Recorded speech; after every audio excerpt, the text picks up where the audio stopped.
disrupted. America to like fuck. Weird thing to happen. Hello, one and all. Welcome to this edition of Kitz Corner. It's been a fantastic day so far. So here's a story that's really going to shock you and just shows how low people can get.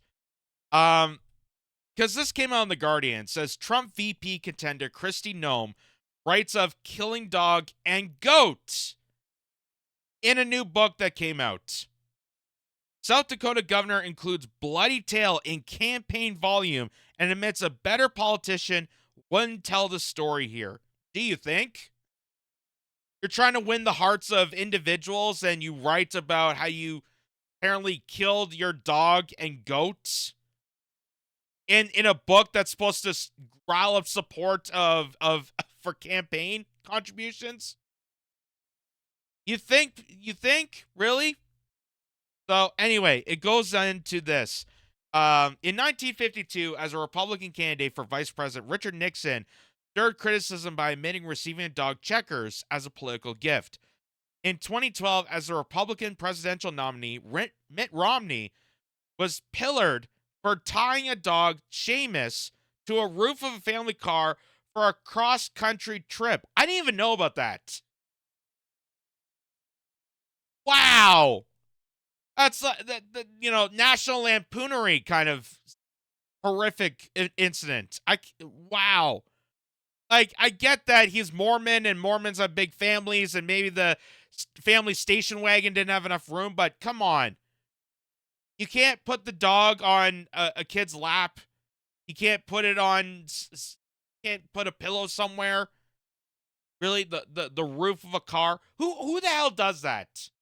Who the hell does that? Even if you're not a dog owner or despise pets in general, even they know how stupid that would be.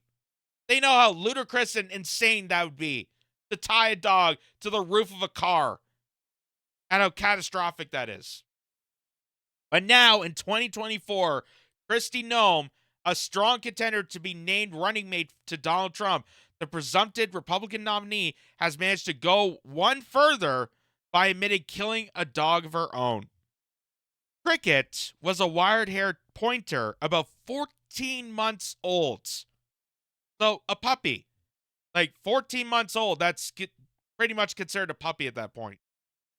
Still at that time. The South Dakota governor writes in a new book, adding that the dog, a female, had an aggressive personality and needed to be trained to be used for hunting pheasants. Wow. If you had a bitch that had aggressive personality, which I'm using the clinical term for a female dog, if they had a aggressive personality, I think you should get her a contract on The View. That would be my situation. That would be somewhere I would go. Instead of trying to assassinate your own family pet. Jesus. What unfolds over the next few pages shows that the effort went very wrong indeed, and remarkably how Cricket was not only only domestic animal Noem chose to kill one day in hunting season. Noem's book, No Going Back: The Truth on What's Wrong with Politics and How We Move America Forward, will be published in the U.S. next month. The Guardian obtained a copy.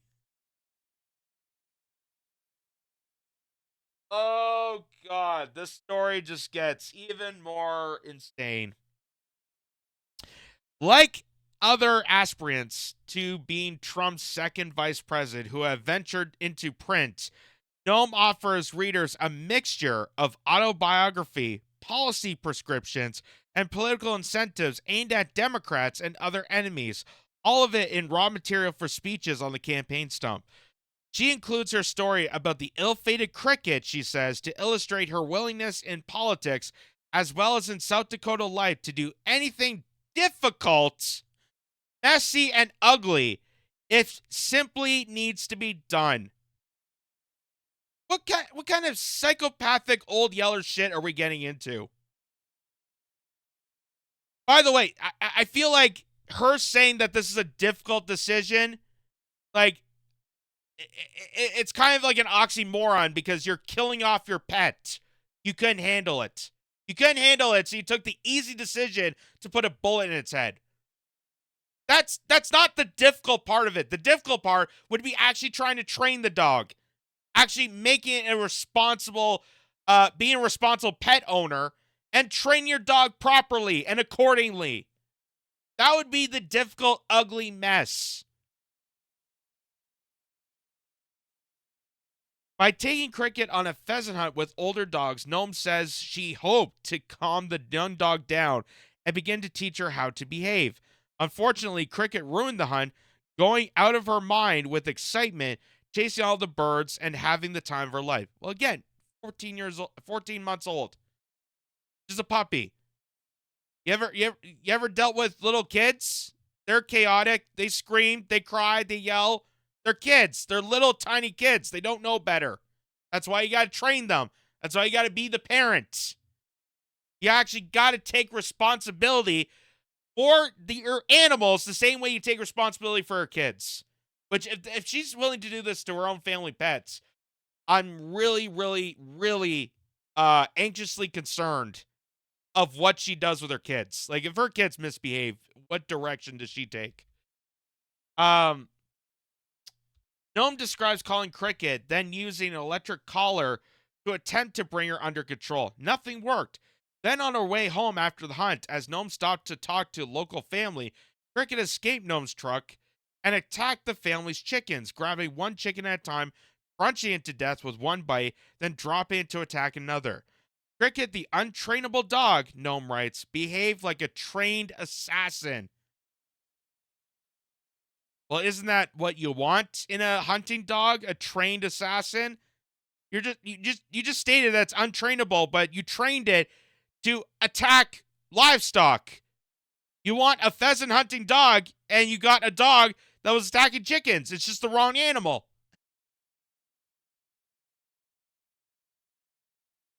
When Noem finally grabbed Cricket, she says, the dog whipped around to bite me. Then, as the chicken's owner wept, Noem repeatedly apologized, wrote the shocked family a check for the price they asked, and helped them dispose of the carcasses littering the scene of the crime. Throughout it all, Noem says Cricket was the picture of pure joy. I hate that dog, Noem writes.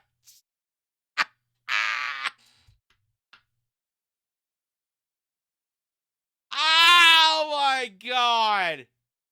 Oh my god. This story just gets more fascinating. I hate that dog, Noem writes. Adding that Cricket had proved herself untrainable, dangerous to anyone she came in contact with, and less than worthless as a hunting dog. You just literally said the dog was a trained assassin, and now you're saying it's worthless. It's worthless to have a dog that was chasing animals, which is the whole purpose of the hunting dog. Oh my god. What kind of sick, twisted mind does this woman have on a defenseless animal? That clearly she had no interest in having this dog, because if you actually took the time to raise a dog properly, like you would raise a family member, the dog would actually be trained to be better. You have to be a responsible owner and take a step to train it well. At the moment, Noem says, I realized I had to put her down. Noem, who also represented her state in Congress for 8 years, got her gun and then led Cricket to a gravel pit. It was not a pleasant job, she writes, but it had to be done. And after it was over, I realized another unpleasant job needed to be done. Incredibly, Noem's tale of slaughter is not finished. God's sakes.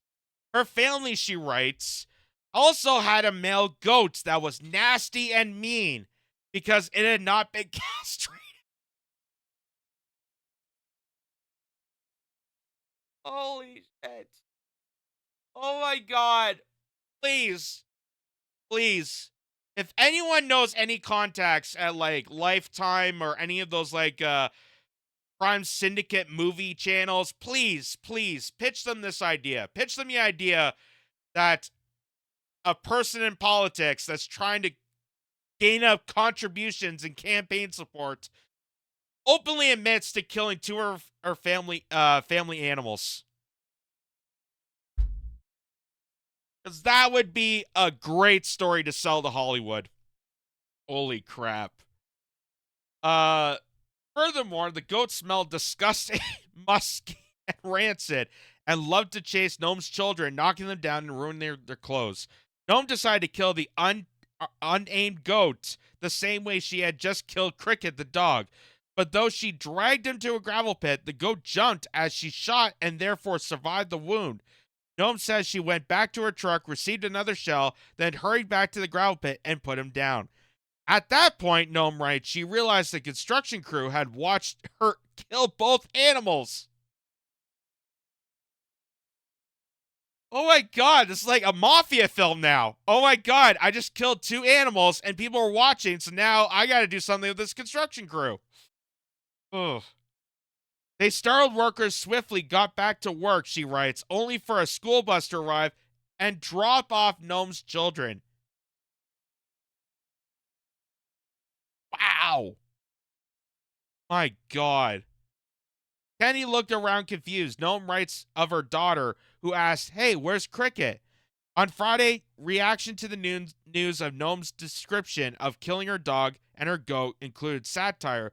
The Barack Obama advisor turned podcaster Tommy Vietor calling the governor Jeffrey Dahmer with a reference to a famous serial killer and a recent scandal over Noam's cosmetic dentistry treatment. But most responses, particularly from dog lovers and people who hunt with dogs, simply expressed disgust. No kidding. No kidding. And here's just another voice express his opinion. Not only Glenn Greenwald being a great adversary of political mindset and a fantastic award-winning journalist, but Glenn Greenwald spends his entire life, he is dedicated to sheltering dogs. He has spent an entire portion of his livelihood dedicated to animals.